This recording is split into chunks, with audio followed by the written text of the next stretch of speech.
গতকালকে একটা ছবি ভাইরাল হয়েছে, সবাই দেখেছেন।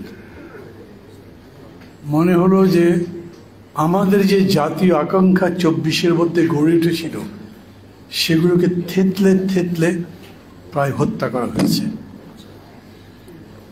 এখন কোনটা অপূর্ণ আর কোনটা মৃত সেটা জানি না। আমি অনেককেই বলতে শুনি, প্রশ্ন করে, ভাই নির্বাচন হবে? অবাক লাগে, এত বড় একটা অভ্যুত্থানের পরে এই দেশে আর একটা নির্বাচন হবে কি না সেটাই এমনকি সচেতন রাজনৈতিক মানুষ পর্যন্ত প্রশ্ন করে।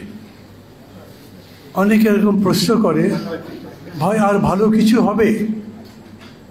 আমি দু একজনকে জিজ্ঞেস করেছি কতদূর ভালোবেসে মনে করেন, বলে ভালো কিছু তো দেখিলাম।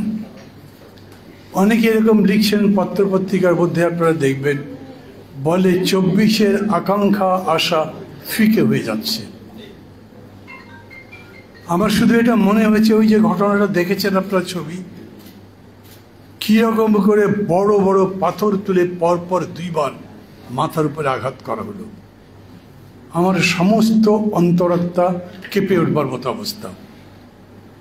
ভিডিওতে দেখাচ্ছে তো, 2 দিন গেছে আমরা খবরই জানি না। এই 2 দিন সারা বাংলাদেশ এত বড় একটা বিভৎসতা জানতো না। আমরা যখন জানলাম তখন দেখলাম অনেকগুলো লোক দাঁড়িয়ে দাঁড়িয়ে দেখছে, কিন্তু কিছু করছে না। আপনাদের মনে আছে পলাশির আবহাওয়ার কারণে যখন বাংলার স্বাধীনতা সূর্য অস্তমিত হচ্ছে, মানে ব্রিটিশদের কাছে সমগ্র বাঙালি জাতি তথা সমগ্র ভারতবর্ষ পরাজিত হচ্ছে, তখন উইলিয়াম হান্টার লিখেছেন 2 পাশে যতগুলো মানুষ দাঁড়িয়েছিল ওরা একটা একটা করে ঢিল ছুড়লেও ব্রিটিশ সোলজাররা হেরে যেত। কেউ করেনি। নবাব সিরাজদৌল্লার লাশ যখন গরুর গাড়িতে করে রাজপথ দিয়ে নিয়ে যাওয়া হচ্ছিল, সাথে ওই যে সিপাহীরা থাকে, কোম্পানির সিপাহী, ওদেরকে দেখে পথিকরা জিজ্ঞেস করেছে কি ব্যাপার, কি হয়েছে, ওই গাড়ির সাথে সাথে পুলিশরা কেন? কেউ কেউ বলেছে, এগুলো সব ইতিহাসের মধ্যে লেখা আছে, নবাব নাকি মারা গেছে, তার লাশ নিয়ে যাচ্ছে। ও তাই? আবার তার কাজে চলে গেছে। এত বড় নিষ্পৃহতা একটা জাতির মধ্যে, এত বড় খুবই গুরুত্বপূর্ণ সময়। মাঝে মাঝে মনে হয় ওই যে নীরদ রায় চৌধুরী যেটা লিখেছেন না, যেটা নিয়ে অনেক বড় বিদ্রোহ হয়েছে, নীরদ রায় চৌধুরী বাঙালিদের সম্পর্কে যা লিখেছেন সেগুলো অসম্মানজনক, তাই তার ব্যাপারে মানুষ সবাই সমালোচনা করেছে, ইংল্যান্ডে কিংবা আমাদের দেশে এই রকম মনে হয়। ভেবে দেখেন, 2 দিন পর্যন্ত কোনো কিছু করা হয়নি। একটা সরকার তো আছে, সেটা ক্ষণস্থায়ী হোক স্বল্পস্থায়ী হোক, যেভাবে আসুক, সেই সরকার এই 2 দিন পর্যন্ত তারাও কিছু জানত না। যখন ভিডিওতে আসলো, সেই ভিডিওতে দেখবার পরে তারা কাজ করতে গেল এবং 4 জন বা 5 জনকে গ্রেপ্তার করেছে। আরও যারা ছিল তাদের পরিচয় তো পাওয়া গেছে, যাদের গ্রেপ্তার করা হয়েছে তাদের পরিচয় সম্পর্কে আপনারাও জানেন। বেশ কিছুদিন ধরে এরকম হচ্ছে, যেটাকে আপনি মবক্রেসি বলেন, যেটা ধরেন যে ওই লালমনিরহাটে হয়েছে, কিংবা ধরেন চট্টগ্রামের মিরেশ্বরে হয়েছে, কিংবা খুলনাতে হয়েছে, সমস্ত জায়গায়, প্রতিটি জায়গায় আমাদের যত আশার বাতি জ্বলে উঠেছিল সব আস্তে আস্তে আস্তে আস্তে নিভে যাচ্ছে। এখন আমাদের মধ্যে কি আশা আছে? ওই যে যারা আন্দোলন করেছিল, নেতৃত্ব দিয়েছিল, 2000-এর মতো যুবক জীবন দিয়েছিল, ওরা চেয়েছিল একটা জুলাই সনদ, অভ্যুত্থানের সনদ, এবং তারা শহীদ মিনারে একটা সভা সমাবেশ ঘোষণা করেছিল। সেই সমাবেশ হয়নি। সরকার নিজেরা এগিয়ে গিয়ে বলেছে, তোমাদের এখন কিছু করতে হবে না, আমরা সবাই মিলে, সমস্ত রাজনৈতিক দল মিলে, সামাজিক শক্তি মিলে একটা জাতীয় ঐক্যমত্য গঠন করে জুলাই সনদ বা জুলাই ডিক্লারেশন বা প্রক্লামেশন, যেই নামে বলো, সেটা তৈরি করব। এখন পর্যন্ত হয়নি। আর একটা জুলাই অবশ্য পার হয়নি, সরকার বলেছে এই জুলাইয়ের মধ্যে আমরা সেই সনদ ঘোষণা করব। ওই শিক্ষার্থীরা বলেছে, যারা নতুন একটা দল করেছে, তার আগামী 3 তারিখে এই দাবিতে বিশাল সমাবেশটা কি করবে। ইতিমধ্যে কতদূর পর্যন্ত এগিয়েছে ঐকমত্যের আমরা জানি না।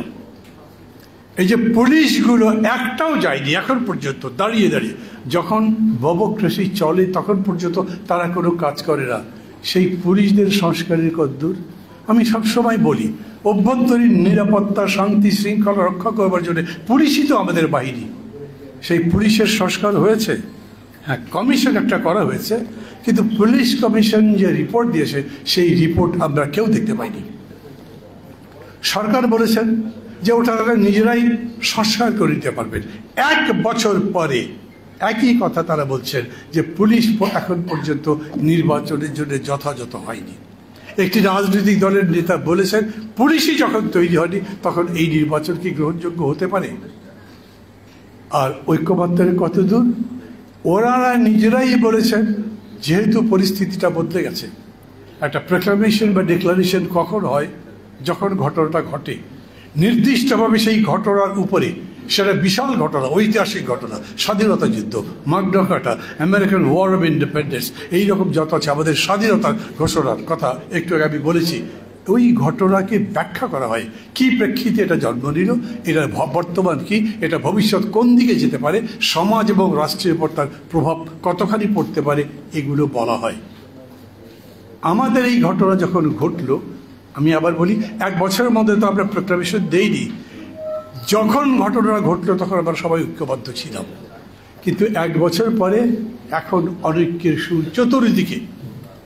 এখন পিআর মানি কি মানি না, পিআর মানবার জন্য কি করতে হবে, না যারা মানে তাদেরকে বানাবার জন্য কি করতে হবে, লক্ষ লক্ষ জনতার সমাবেশ ডাকা হচ্ছে। ঐক্য তো নাই। একজন আরেকজনকে শক্তি দেখাবো, আমার শক্তি কম নাই, তুমি নিজেকে বড় দল বলো, আমি কি ছোট দল নাকি, আমার দেখো কত লোক আছে। এই পরিস্থিতিতে চলে এসেছে। তো ঘটনা তো তখনই ছিল যখন ঘটনাটা ঘটেছে। তারপরে কেউ কেউ যখন বলেছে এই যে আজকের অভ্যুত্থান, সেটা একদিনের ঘটনা নয়, সেটা 15 বছরের লাগাতার সংগ্রামের ফসল। এবং এই কৃতিত্ব আমাদের নেতারও আছে, আমাদের কর্মী বাহিনীরও আছে। তখন তারা বলেছিলেন 15 বছর আন্দোলন করেছেন কিন্তু একটা খুঁটিয়ে রাখতে পারেননি।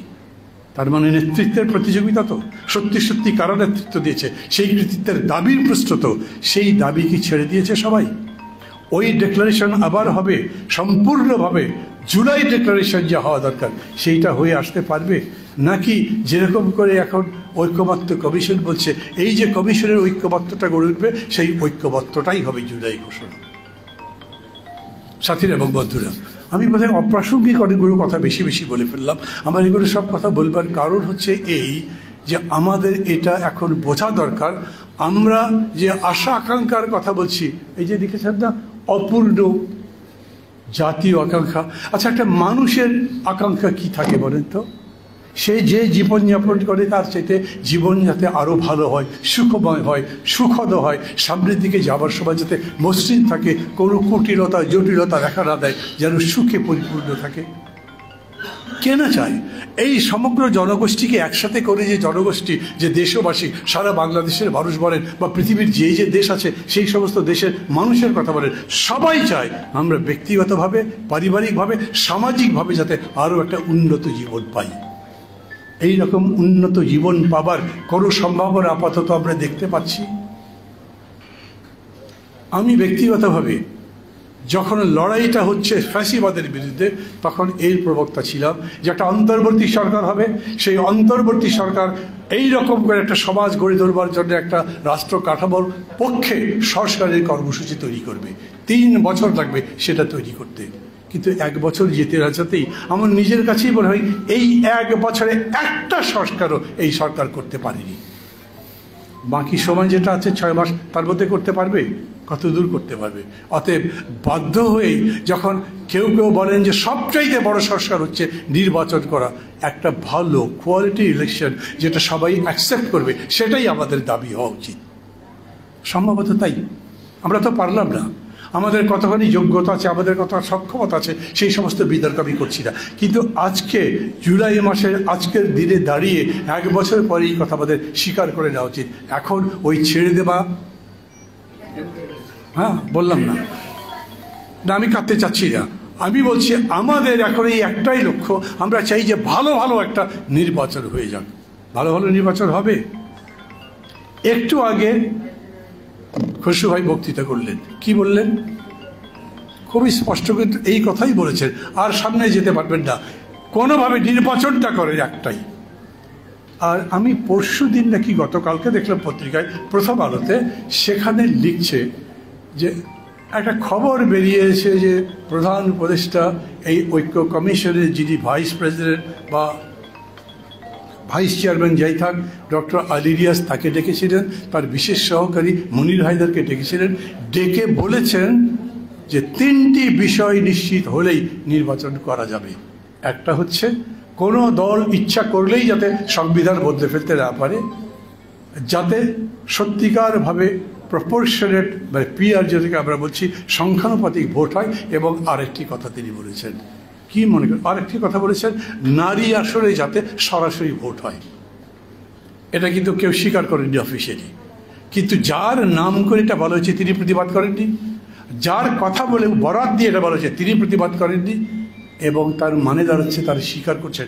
এইটা যদি প্রধান উপদেষ্টার মূল পজিশন হয় যে এগুলো না হলে তিনি একটা নির্বাচনের কথা কোনোভাবেই স্বীকার করেন না, আর এদিক থেকে রাজনৈতিক দলগুলো যদি মনে করে যত তাড়াতাড়ি সম্ভব নির্বাচন দিয়ে দেন, এদিকে এরা যদি বলে পিআর না হলে ভোট হবে না, আর ওদিকেও তারা যদি বলে পিআর করে ভোট হবে না, তাহলে কি দাঁড়াবে? আমরা একটা সংকটের মধ্যে আছি, এটা হলো সত্যি।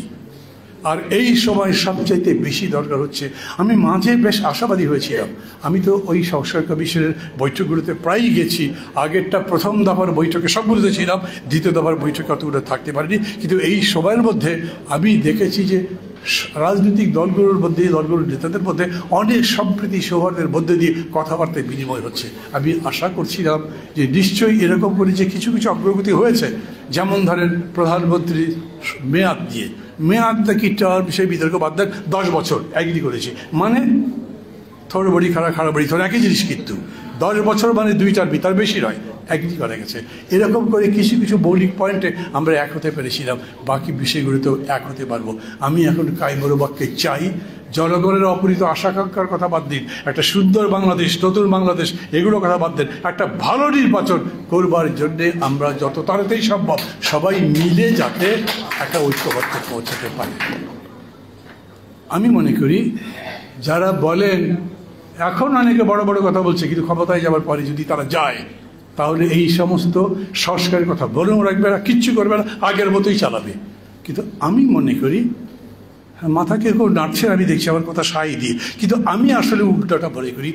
এই 1 বছরে আমি দেখলাম 1 বছর পর্যন্ত 24-এর চেতনা, রক্তাক্ত চেতনা একই রকম আছে, এই চেতনার রং আগের মতোই আছে, জীবন্ত টকটকে। আমি দেখছি কোনো কিছু বলেনি। আমার মনে হয় এই চেতনা আরও 1 বছর 2 বছর থাকবে, এরকম করে যদি থাকে। আর এই চেতনা যতক্ষণ পর্যন্ত থাকবে, যারাই ক্ষমতায় যান তালিবাড়ি করতে পারবেন না।